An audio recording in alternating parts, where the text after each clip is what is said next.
esas concentraciones se han realizado proyecciones en las proyecciones de futuras, o sea, estoy hablando de a partir de este año a 100 años más, ¿ok? ¿Cómo están las concentraciones de dióxido de carbono en la atmósfera? Esa concentración de dióxido de carbono, lo que se va a encontrar en los diferentes escenarios, va a tener repercusiones, ¿ok?, a nivel global, están en todos los ecosistemas, del mundo, o sea, tanto terrestres como marinos, ¿ok? Entonces, se habla de diferentes escenarios que son justamente estos RCP, ¿ok? Hay uno que es el RCP2, el 2.5 creo, el RCP 4.5, este es como que el más moderado, está entre los más moderados. Hay uno que es mucho más extremo, que creo que es el RCP5 o algo más arriba, no sé si hay otro más arriba, que son escenarios en donde le damos con todo, o sea, seguimos emitiendo dióxido de carbono y no estamos haciendo nada para mitigar ni nada para controlar o disminuir esa concentración de carbonos en la atmósfera, ¿ok? Entonces, digamos que ese es el peor escenario.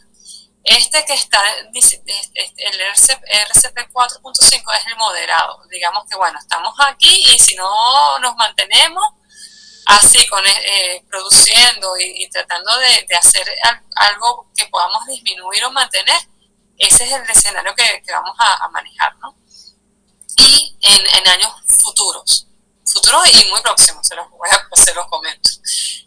Y hay otro que es el 2.5, es el como que, bueno, si tomamos medidas ya extremas, o sea, extremas en el sentido de que, bueno, que cambio completo, o sea, en todo, en disminuir una gran proporción de ese dióxido, de la liberación de ese dióxido de carbono y de los otros gases invernaderos a la atmósfera. Entonces, digamos que hay otro escenario, o sea, va a haber unas temperaturas superficiales atmosféricas que se puedan controlar o mejorar, ¿no?, para los ecosistemas. Entonces, bueno, chicos, hay un reporte, se los va a mandar. Este es un reporte que lo llaman es el IPCC 2007 y hay otros nuevos, justamente. Se los voy a mandar, se los voy a compartir para que los chequen un poquito y puedan tener un poquito más de noción de lo que es el cambio climático, ¿no? Y justamente de estos escenarios futuros. Fíjense, bueno, en resumidas cuentas, este modelo que tenemos aquí al lado derecho, ¿ok?, es una proyección. Fíjense que si lo logran ver, cada cuadrito es un mapa, ¿verdad?, que es la región del Caribe, ¿verdad? Aquí está Venezuela, aquí está Centroamérica, el Golfo de México, ¿verdad? Ok, y bueno, toda la región del Caribe, ¿sí? Cuba, Jamaica, ok. Jamaica, ok, fíjense, lo rojo, lo que identifica son eventos de blanqueamiento, ¿ok?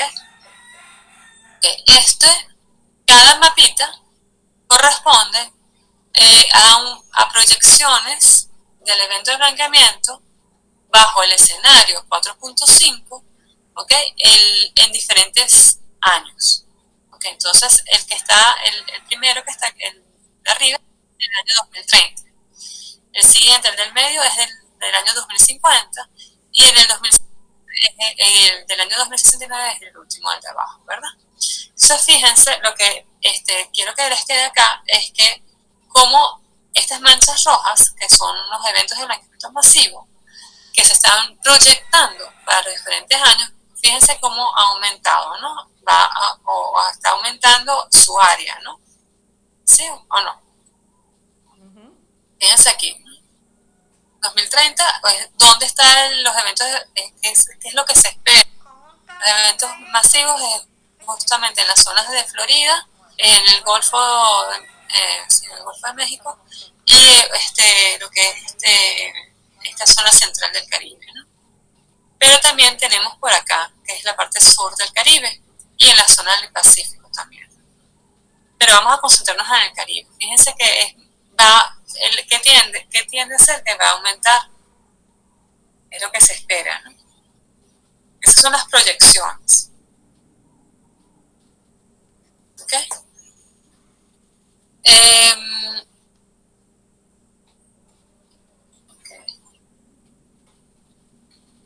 Ok. Entonces, bajo esos escenarios, el cambio climático va a haber un efecto en los arrecifes de coral. Fíjense que el año pasado se perdieron una gran cantidad de corales que se estaban restaurando en la zona de Florida. Y se perdió todo ese esfuerzo. ¿Por qué? Porque hubo un evento de blanqueamiento masivo en septiembre, octubre, noviembre. ¿Okay? Entonces se perdió todo ese esfuerzo, digamos, tiempo hombre y dinero en eso. Ok, entonces bueno, en conclusión un poquito, sé que es un poco álgido la parte del cambio climático, porque digamos que nos sentimos como que, bueno, ¿qué hacer, no? ¿Cómo hacemos? Porque las otras perturbaciones locales, por ejemplo, si tú tienes un vertidero o un río que te está afectando una zona donde tienes un arrecife de coral, ¿qué vas? Es una perturbación local. Entonces lo que pasa es justamente directamente esa perturbación. Pero a nivel del cambio climático, al aumento de la temperatura superficial del mar, ¿a dónde vas? ¿Verdad? ¿Cómo lo controlas? Es algo global y a una escala espacial grandísima. Entonces, a veces se nos está escapando de las manos. ¿Sí? Pero sin embargo, a eso vamos, lamentablemente. Entonces, un poquito hablar de lo que es estos cambios de fase de las comunidades, de los arrecifes de coral propiamente, ¿no? Hemos hablado un poquito de lo que es la vulnerabilidad. Aquí se los traigo un poquito los conceptos para que los tengan un poquito más claros, ¿no?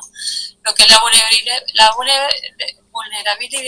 es la susceptibilidad del ecosistema a sufrir daños por exposición a un factor externo específico.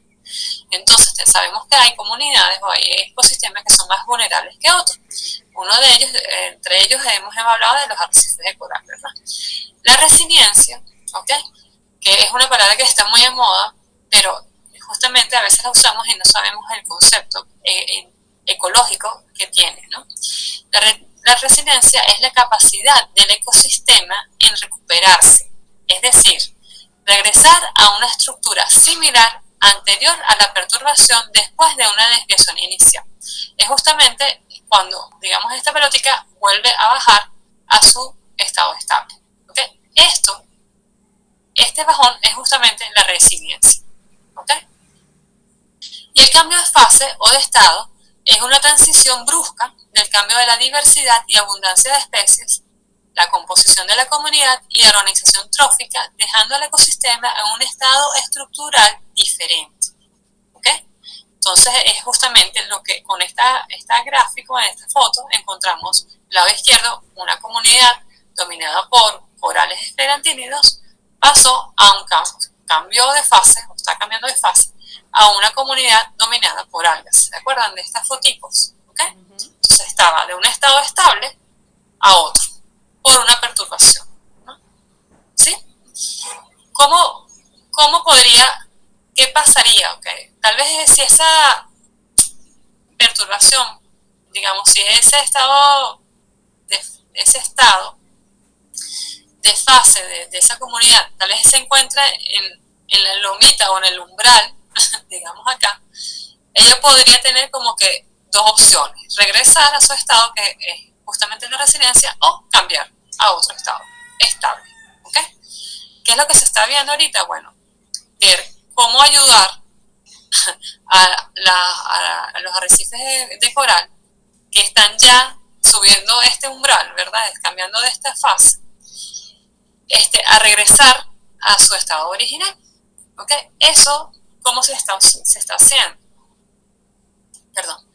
Por ejemplo, hay un ejemplo, perdón, pensé que no grabé aquí lo que había puesto, pero bueno, les tomo hay ejemplos de resiliencia, o sea, sí hay ejemplos de que se ha observado este retorno al estado estable en arrecifes de coral propiamente dicho, ¿no?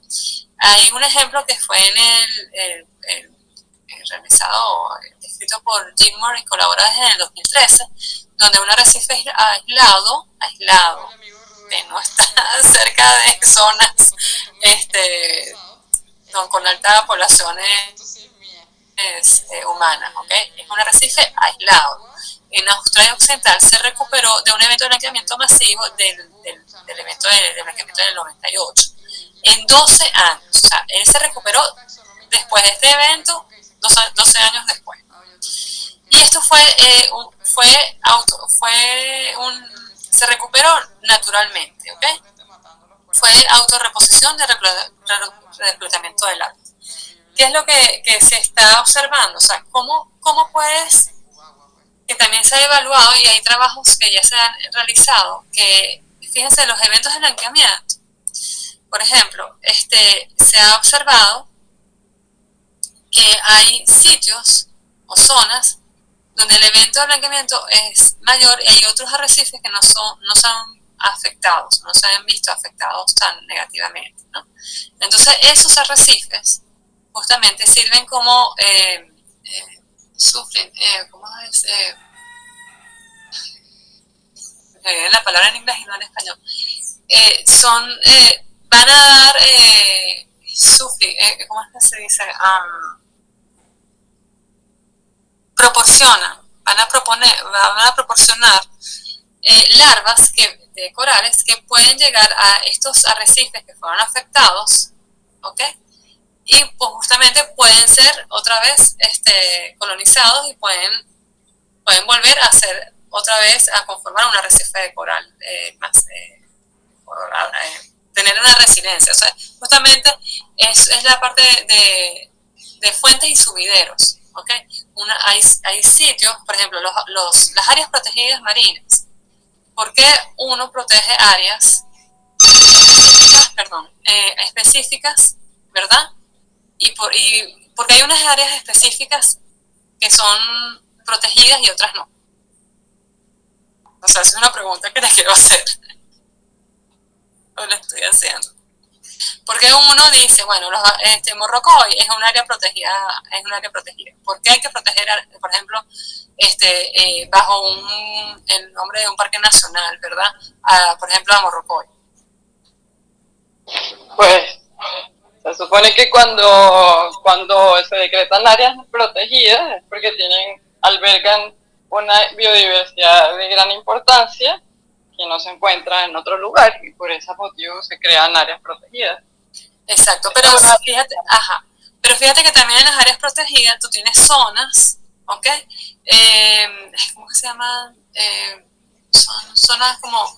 Hay zonas de protección silvestre, hay zonas integral y también están las zonas donde ¿sabes? Son zonas de impacto, pues dentro de la misma... Exacto, pero ¿por qué lo diseñaron así? Todo viene porque hay zonas, eso se están estudiando ahorita y están diseñando en las áreas protegidas justamente bajo esta planificación. Hay zonas que vamos a hablar de arrecifes, que tal vez son zonas donde zonas de refugio, de larvas, de peces, ¿verdad? Que justamente van a promover o van a promover o van a enriquecer a las zonas aledañas, ¿sí? A los arrecifes aledaños. Entonces, por eso hay zonas que tienen que estar bajo un nivel de restricción absoluta, vamos a hacerlo así, donde no se puede explotar, donde no hay pesca, ¿verdad? Justamente ¿para qué? Para no perder tu fuente de alimenticia o de turística, por ejemplo, o, ¿verdad? O tu servicio ecosistémico de esa comunidad, de ese ecosistema. Entonces, lo que se ha generado es justamente hacer planificaciones de esas áreas protegidas para garantizar a la larga, el mantenimiento de esos servicios ecosistémicos de esas comunidades, de esos ecosistemas a lo largo del tiempo. Entonces, fíjense, En este caso, este arrecife se pudo restablecer, ¿verdad?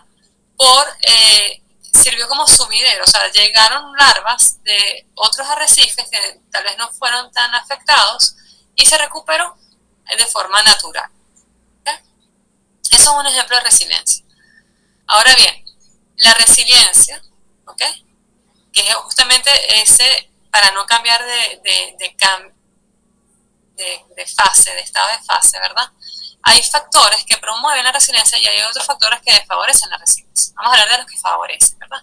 Los que favorecen son las fuertes interacciones biológicas beneficiosas, ¿okay? Entre los organismos de esas comunidades. Por ejemplo, tú tienes estas comunidades, esas conexiones entre lo que es las fanerógamas, manglares y arrecifes. Esos son fuentes de interacciones que pueden beneficiarse entre ellos tres, ¿no? Pueden beneficiar la resiliencia, por ejemplo, de los arrecifes de coral, ¿no? El reclutamiento o la conectividad, que era lo que estábamos hablando un poquito ahorita, comentándoles, ¿no? Justamente esta conectividad, de que si hay arrecifes más perturbados o comunidades de ecosistemas más perturbados que están cercanos a otros que no están perturbados, pueden llegar justamente esa conectividad larval, ¿verdad? Y poder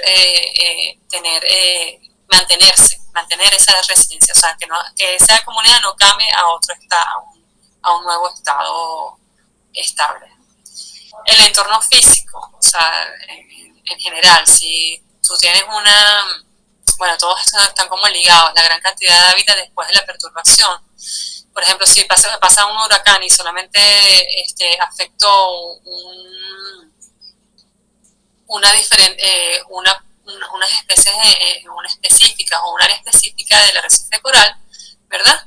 Y si hay una gran cantidad de área que no fue afectada, esta puede promover el nuevo, otra vez el establecimiento de esa comunidad a lo que estaba antes, ¿no? Diversidad funcional, la diversidad de estas especies funcionales, la lejanía o baja accesibilidad de actividades humanas, lamentablemente, debido porque, bueno, no tienes tantas perturbaciones antropogénicas como tal, medidas de conservación y gestión. Todo esto favorece a la resiliencia de los arrecifes de coral, bueno, en forma general a todos los ecosistemas marinos que ustedes buscan. ¿Y qué son los que los desfavorecen? Bueno, los cambios de fases a estados alternativos. O sea, ya cuando cambia esto de fase, ya volver atrás es muy cuesta arriba. O sea, va a costar mucho la resiliencia. Las alteraciones crónicas bióticas adicionales, por ejemplo, brotes de enfermedades, especies invasoras, depredadores o pastoreadores, seguir justamente la sobrepesca en estos ambientes que ya están afectados, lo que es, por ejemplo, la tortuga, es un caso, ¿no? Los estresores locales antropogénicos adicionales, o sea, si además hay contaminación de las aguas, bueno, etcétera, todas las partes de los efectos antropogénicos, escorrentías de aguas dulces, estresores adicionales climáticos globales, o sea, además tenemos el efecto del cambio climático, ¿no? Entonces, si ya tú tienes un ecosistema que está en un estado, en esa subida de esa lomita, de ese umbral, ¿verdad? Y viene y lo vas afectando más o tiene una mayor presión, la resiliencia, o sea, esa pelotica va a cambiar de estado, o sea, esa comunidad va a cambiar de estado, la vas a empujar a que cambie de fase y no más bien a promover la resiliencia. Ok, entonces, fíjense un poquito puedes decir, bueno, hay cambio de fase. Bueno, va a cambiar esta comunidad de arrecife de coral, tal vez ahora vienen una comunidad dominada por algas. Bueno, profe, ¿qué va a pasar? Entonces, no importa, tienes una comunidad igual, vas a tener peces, vas a tener invertebrados, vas a tener, pero ¿qué pasa? ¿Qué ha pasado? Hay un ejemplo clásico que se está utilizando, lo que se llama colapso de los ecosistemas. Este cambio de fase puede llegar a colapsar completamente al ecosistema original. Un ejemplo clásico es el mar de Aral, no sé si lo conocen. El mar de Aral realmente es un lago que está en Asia Central, él es salino, ¿ok? No tiene ninguna conexión con el mar, pero fue a lo largo desde el 73, más o menos. Aquí están las fotos, estas son fotos satelitales del mar de Aral, ¿verdad? En diferentes años, del 73 al 2009. Y ven cómo hay una, ¿sabes? Que lo que observa directamente en estas imágenes satelitales es una reducción de del agua, ¿no? De la cuenca del lago, ¿no? Entonces, ¿qué es lo que se tiene ahorita? Esto fue, fíjense, el mar Aral fue utilizado justamente en el 73. Comenzaron a extraer esta agua para hacer los riegos para los cultivos de cultivos terrestres de estas zonas aledañas, ¿no? Entonces hubo justamente la extracción del agua de este mar. Llegó a tanto que digamos que bueno, lo secaron. Entonces ya la comunidad íctica que había aquí ya no es, habían especies endémicas y todo, y se perdió. Entonces, esto ya lo están denominando como que el colapso del ecosistema. Este ecosistema colapsó, ya no hay vuelta atrás.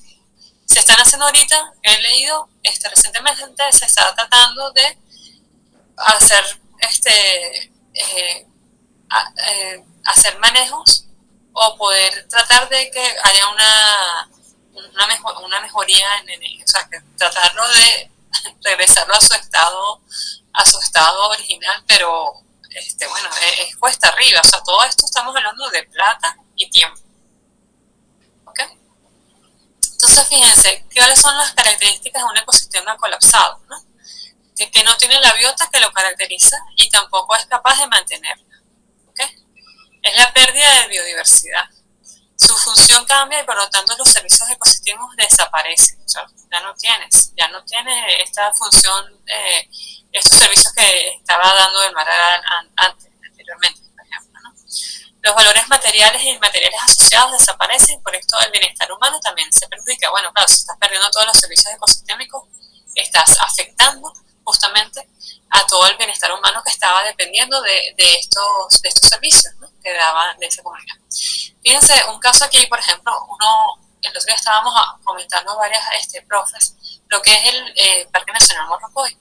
Morrocoy, yo no sé si, bueno, yo les voy a contar, yo tuve la oportunidad de bucear en Morrocoy en el 1996. Fue uno de mis primeros buceos. Fue mi primer buceo realmente, con tanque. Y yo realmente les puedo decir que yo no sabía ni lo que yo estaba viendo, porque ni siquiera estaba estudiando biología. Y lo que recuerdo, cuando años después fui y me metí en los mismos sitios, en los mismos arrecifes de Morrocoy, y no lo podía creer, lo que yo había dejado de ver, que había visto y ya no lo veía. En lo que es el arrecife, en la comunidad del arrecife de coral. Entonces, ¿qué es lo que se está viendo ahorita? Bueno, es esto, es un cambio de fase en la mayoría de los arrecifes de Morrocoy, es un cambio de fase, de estado del arrecife. Está más dominado por algas, por macroalgas, hay baja cobertura de coral vivo, ¿ok? ¿Y a dónde vamos? Bueno, no sabemos. Que hay ideas, sí, vamos a restaurar, vamos a sembrar corales, los vamos a traer de acá, vamos a hacer granjas y los vamos a mantener, y cuando tengamos un tamaño los volvemos a colocar acá y todo eso. Pero les pregunto, con las condiciones que tiene el Parque Nacional Morrocoy actuales, y hay reclutamiento, o sea, uno ve reclutas en el Parque Nacional Morrocoy, reclutas de corales duros. ¿Por qué no, a pesar de esa mortalidad que hubo en el 95, por qué no ha regresado, no tiene esa resiliencia, no ha tenido esa resiliencia, no ha regresado al estado inicial. Bueno, yo no conozco ese parque, pero me imagino que las presiones antropogénicas se han incrementado en el tiempo. Me imagino que sí, fíjate, Morrocoy en sí tiene unos ríos que es el Bocaroa y el Tocuyo. Que el Tocuyo nace por el Yaracuy. Y y eso desemboca ahí. Y afecta todo, o sea, afecta. Si ustedes no se controla aguas arriba, lamentablemente lo que se puede hacer en el mar ya tiene, no tiene, no le ves un gasto energético y de recursos. Entonces, cuando ustedes dicen, bueno, ok, yo les voy a dar, tienen, qué sé yo, $1 millón para restaurar el Parque Nacional Morrocoy. ¿Por dónde? ¿Qué harían? Montar una granja de corales, mover, hacer arrecifes de coral artificiales y todo esto, o controlar el río, ¿verdad? Entonces, esos son, a pesar que son cosas bonitas y que uno quisiera hacer, si no ataca realmente lo que te está afectando al ecosistema, no estás haciendo nada, es botando la plata y botando esfuerzo. Nunca le vas a ver el queso a la tostada, por ejemplo. Porque no estás controlando realmente lo que te está afectando. Eso es lo que les quería comentar. Bueno, a nivel general, estos 3 ambientes maricosteros, ellos nos dan una gran variedad de servicios ecosistémicos, ¿no? Propiamente en los arrecifes de coral, bueno, hay un control de erosión de la costa, recursos pesqueros locales, son fuentes de nuevos de compuestos químicos y farmacéuticos, y bueno, el turismo. Y aquí, el último, bueno, por supuesto, estos 3 ambientes son grandes sumideros de dióxido de carbono, ¿no? Entonces, fíjense, aquí hay un gráfico muy bonito en donde se esquematizaron todos los servicios ecosistémicos, ¿no? Y los teatros, no los teatros, los escenarios, perdón, que se está viendo, por ejemplo, ¿no? Todos los servicios del ecosistema de los arrecifes de biodiversidad, hay pesquería, hay protección de costa, ¿verdad? Hay turismo, todo esto nos lo da lo que tenemos arrecifes de coral, zonas donde tenemos arrecifes de coral, ¿verdad? Sin embargo, las emisiones de dióxido de carbono, la sobrepesca, la acidificación, el blanqueamiento de los corales y las enfermedades están afectando justamente todos estos servicios ecosistémicos, o sea, nos van a afectar a la larga, ¿no? Entonces, bueno, aquí es una gráfica de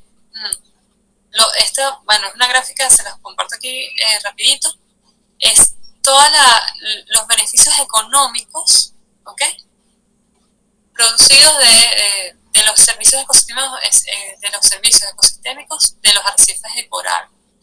Esta cantidad que está acá, estos son los valores de dólares, ¿ok?, por hectárea por año. Entonces, fíjense, lo que es la comida, miren por dónde va. Entonces, este es el servicio, uno de los servicios ecosistémicos mayores que proporcionan los arrecifes de coral, la comida. Aquí hay otro, vamos a contar aquí. Moderación de los eventos extremos, que lo que se está esperando en un futuro es que con el cambio climático que hayan eventos extremos, ¿ok?, de extremos, mucho frío, mucho calor, ¿ok? Estos eventos extremos van a ser más frecuentes y más intensos. Eso es lo que se espera. Entonces, si estamos reduciendo o afectando justamente por mayor presión, poniéndole más presión a los arrecifes de coral que los que tienen, esto va a repercutir en los servicios ecosistémicos que ellos nos brindan. ¿Okay? Hay servicios ecosistémicos que no le puedes poner un monto monetario, pues no tiene un valor monetario. Por ejemplo, la parte de que tú llegas a ponte igualito, todavía llegas a Morrocoy, estás en esa playa y tú dices, wow, qué belleza, ¿no? La parte del paisajismo, eso, ¿cómo le pones tú un valor? No, eso no tiene valor. Esas playas de arenas blancas, eso no tiene ningún valor. Tiene la parte turística, ok, pero es un valor asociado que no, que de una forma hay que mantenerlo, no protegerlo. Ok, hoy en día los temas principales para la conservación y gestión marítima, ¿no? En forma general, están incluyendo a lo que es a los humanos como parte del sistema. Fíjense que muchas veces nos excluimos a nosotros mismos y realmente en la última década se está incluyendo a las actividades humanas, ¿ok? Y a los servicios ecosistémicos de estos ecosistemas que nos están brindando al hombre, ¿no? A las poblaciones humanas. Hay una parte, la parte de la conectividad, están incluyéndola en la parte de la gestión de las áreas marinas, están incluyendo la parte de la conectividad, se están dando cuenta que proteger a estos tres ecosistemas tropicales, pues lo que es fanerógamas, manglares y arrecifes de coral, es más beneficioso, ¿okay? Protegerlos a los tres simultáneamente, o sea, hacer áreas protegidas que tengan a estos tres ecosistemas que proteger solamente a uno de ellos. ¿Okay? Se benefician los tres. Es mejor, entre mayor sinergia y entre ellos, ¿no? Actualmente todavía, o sea, hasta hace poco hubo una noticia en Chile que encontraron comunidades marinas nuevas, especies nuevas a más de 100 metros de profundidad. Entonces todavía estamos encontrando comunidades nuevas, ¿okay? Estamos organismos nuevos y estamos afectando también a estas comunidades que también desconocemos su existencia con perturbaciones que no sabemos que estamos perturbando las áreas directamente y las estamos perturbando de una forma u otra. Bueno, y justamente para gestionar y mantener y planificar estas áreas marinas protegidas, necesitamos, se está viendo que hay una integración, o sea, tiene que haber tenemos que haber una gran, ¿cómo se dice esto? Agregar, digamos, una gran cantidad de personas de diferentes, exacto, perdón, involucran pues a diferentes ay, ¿cómo se llama? Ciencias interdisciplinarias, eso. ¿Ok? O sea, necesitamos geógrafos, necesitamos oceanógrafos, necesitamos economistas, necesitamos las ciencias sociales, porque en la gran fórmula, ¿okay? En la ecuación estamos también nosotros. Cómo estamos explotando, cómo estamos beneficiándonos de todos esos servicios ecosistémicos que nos están dando estos ecosistemas, ¿no? Entonces, en esa gran ecuación tenemos que involucrar a una gran gama de ciencias, de investigaciones, que antropología, por ejemplo.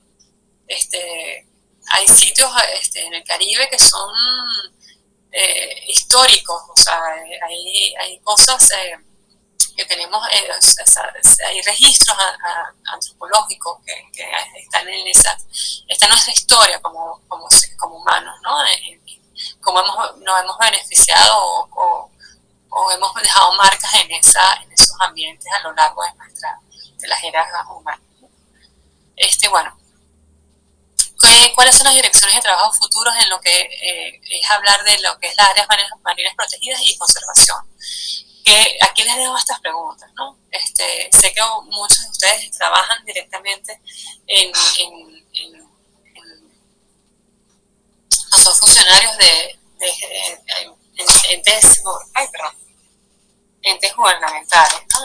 Institutos gubernamentales, y bueno, creo que sería bueno que le dan un ratico o se hagan estas preguntas, ¿no? ¿Cómo se puede enseñar e implementar áreas protegidas para compensar a los pescadores por la pérdida de zonas pesqueras. Entonces, cuando tú dices, bueno, aquí no pueden pescar, entonces, bueno, ¿cómo tú le tienes que dar una fuente de ingresos a esos pescadores? O entonces es justamente cómo lo manejas, ¿no? Tienes que saber sitios donde esto es protegido y hay otros sitios donde lo puedan explotar, ¿no? Cómo se verá afectada a las áreas marinas protegidas con el cambio climático. ¿Cuáles son los mínimos datos requeridos para estas son las PEM, son planificaciones de área de ambiente, de ecosistemas marinos eficientes. Estos son ya manejos de áreas protegidas, pero a mayor escala. Gemina, no sé si lo manejan un poquito. Por ejemplo, tú tienes en una costa, entonces tú tienes una parte que tienes el puerto, ¿verdad? Tienes otra zona que es un área protegida, área marina protegida integral, qué sé yo. Tienes otra zona que tienes playas turísticas, otras zonas donde hacen snorkel o zonas donde hacen windsurf. Hay otras zonas donde tú tienes en esa costa, ¿no? En esa costa de esa región, tú puedes identificar o ya han identificado justamente esas zonas de uso y cómo ellas de una forma u otra se integran en ellas para poderse beneficiar en sacar provecho pero en beneficio en todo, ¿no? Porque se puedan ser sustentables a lo largo del tiempo. Están hablando ya a mayor escalas espaciales más grandes. Cómo se pueden utilizar los datos de monitoreo de maneras eficientes para proporcionar información en tiempo real para ser utilizadas en el manejo adaptativo. Fíjense, por ejemplo, a veces uno, por ejemplo, a los que hacemos ciencias duras, pues, vamos a decirlo así, que vamos al campo y sacamos datos de monitoreo de los arrecifes de coral, nos decimos, no, mira, hay eventos de blanqueamiento, o sea, esto es un desastre, uno llega directamente a eso, a Parque, por ejemplo. Entonces se quedan, bueno, ¿y cómo hago yo? O sea, yo tengo aquí turismo, aquí hay pescadores, hay tantas cosas que están afectándose, ¿verdad?